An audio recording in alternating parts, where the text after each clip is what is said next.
Nahaharap po ngayon sa reklamong technical malversation at graft sa Office of the Ombudsman si DOH Secretary Ted Herbosa.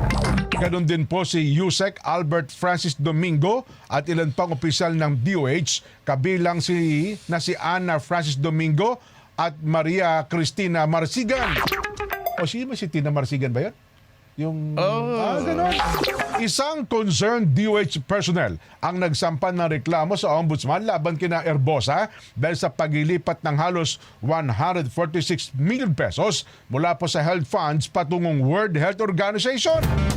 Voluntary contribution numano ang naturang health funds sa WHO.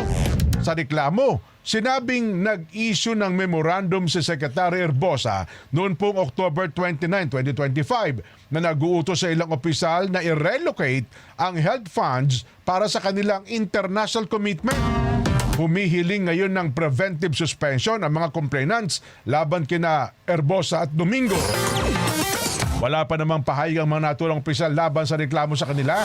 Una nang may kinakaharap na reklamo sina Herbosa at Domingo sa Ombudsman dahil sa umano'y luxury travel ng mga opisyal ng DOH noon pong May 17 hanggang 23 para po sa 79th World Health Assembly.